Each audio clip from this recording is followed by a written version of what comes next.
Hey guys, hope everyone's doing well. Wanted to use today's video as an opportunity to talk a little bit about CPAC.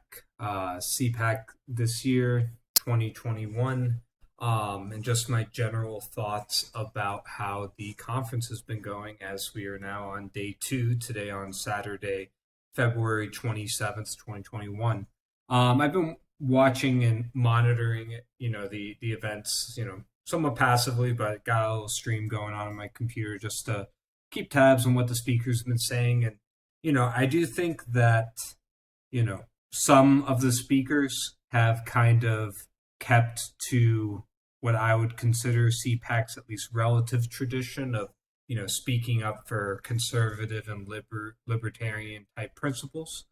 But in large, the conference, at least this year, has been, largely transformed into a cult of personality around President Donald Trump, and just in general, you know, campaign of grievances, as opposed to trying to promote, specific conservative, libertarian, and with regards to the political parties, Republican type of principles. It's instead just kind of going through a litany of various types of grievances that people have, specifically the Trump acolytes regarding the election, false claims about Biden, false claims about, the election results, misleading the public on the events of January 6th and the predominantly, the vast majority of people who rioted and attacked the Capitol that day who were Trump supporters, not Antifa, not BLM. They were just Trump supporters, some, relatively mainstream supporters, and then many who were hardline, Oath Keepers, Proud Boys, etc., who did the attack that day. And I just wanted to focus on a couple of, real quick things that I kind of noticed from the past couple days, or sorry, the past day or two from the conference. So first, I was previewing an article from the Wall Street Journal. Recommend you guys check it out. Same thing here. CNN's got a article just fact checking some of the things that went on day one. It's quite remarkable, all the falsehoods that are being peddled, whether we're talking about the, mysterious votes that appeared on election night for Joe Biden, which was, how elections happen because votes have to be counted and they get counted at different paces, to, talking about the alleged canceling of the Muppets. So, you can check it out for yourself. Where there's CNN, there has to be dozens of other sites doing these fact checks. So would recommend you check it out.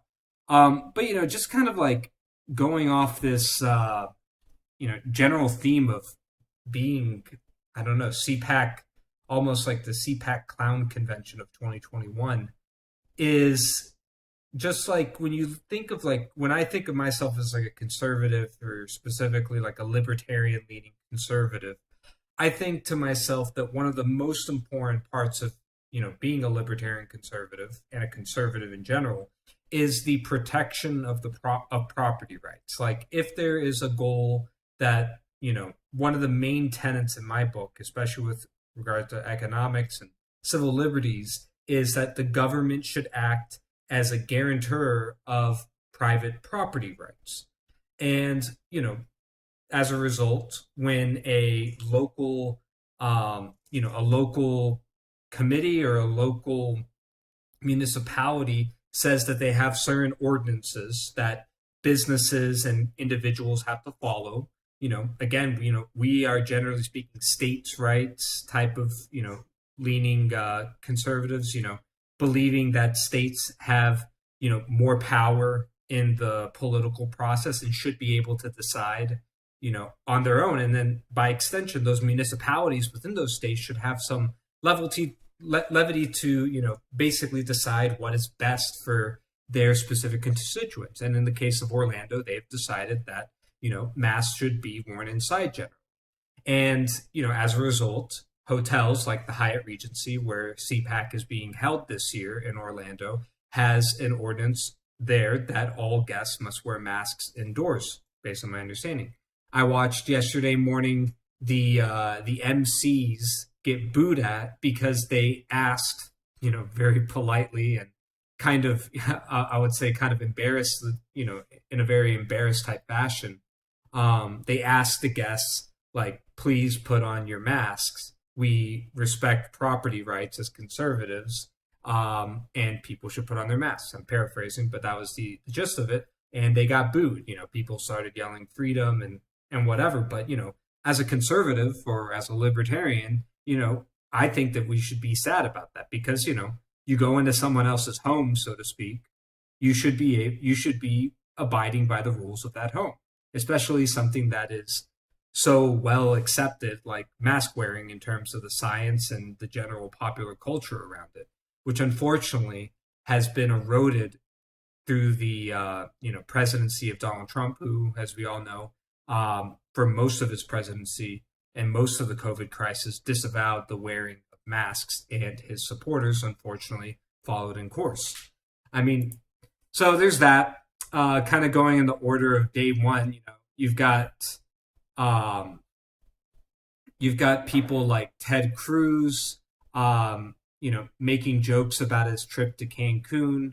You have Matt Gaetz, criticizing Liz Cheney. Here's from MSN News, I guess source from Mediaite. Basically going after Liz Cheney.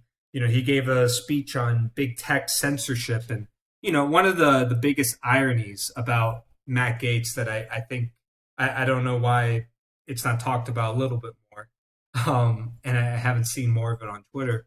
But one of the biggest ironies is that Matt Gaetz talks about cancel culture, and he talks about criticizing, the big tech giants like Twitter, Facebook, YouTube, or Google, those types of organizations that are allegedly censoring conservative speech. And, I would say, honestly, there is some level of truth and concern about the big social media companies and, their potential roles and, policing speech in general.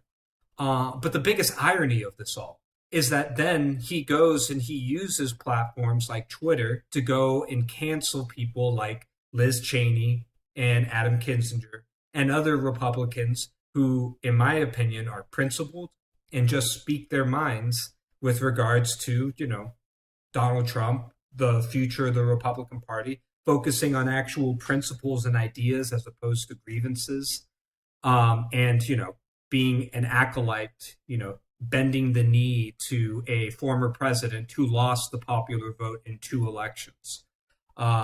So, I just think that it's important to point that out, this hypocrisy that you see from people like Matt Gaetz that, try to be this populist firebrand in the mode of Trump.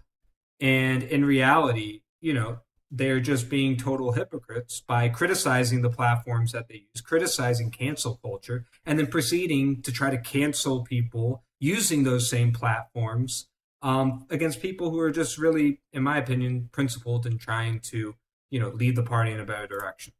And, with that, I think it would be good to just end on this note. I was reading this report here in The Guardian that the sculptor, Tommy Zegan, who made this, it's been referred to as the golden calf of this convention, this sculpture of Donald Trump. It turns out it was actually made in Mexico. Zegan spent over 6 months crafting the 200-pound fiberglass statue with the help of 3 men in Rosarito, Mexico. He transported it to Tampa, Florida, where it was painted in chrome, and then hauled it from there to CPAC. I think that's fine. Again, people can go ahead and, make statues, trying to create, an idol out of someone like Donald Trump, and they can do it wherever they want, whether that is, in the Midwest in the U.S., California, Florida, or internationally in China or Mexico, wherever, As a conservative, right, as a libertarian, we're here for free markets. People should have the liberty to do that where they please. The ironic thing is, though, is that then you go ahead and you start, bashing the, Mexico bashing Mexican immigrants and, bashing free trade policies, which my best guess is that certain free trade policies probably made it a lot easier to transport this sculpture from Mexico into the United States.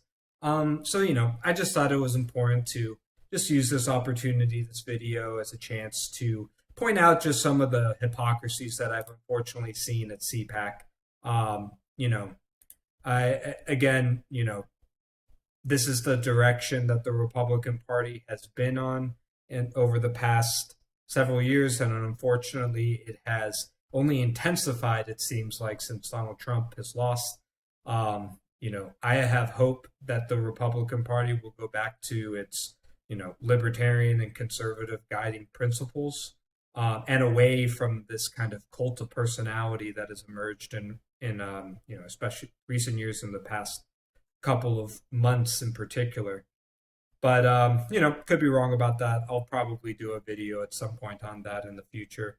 But for now, just wanted to point out some of the things I've seen with CPAC, and I'll probably do a video on Trump's speech tomorrow when he delivers it to close out CPAC, I believe, tomorrow afternoon. So anyways, I'll leave it at that. Thanks, guys, for watching. And as always, feel free to like, comment, subscribe, and, pose any ideas for potential videos in the future. Happy to make a video to, suit viewing needs and what you guys are interested in. All right. Have a good one. Stay safe, stay healthy.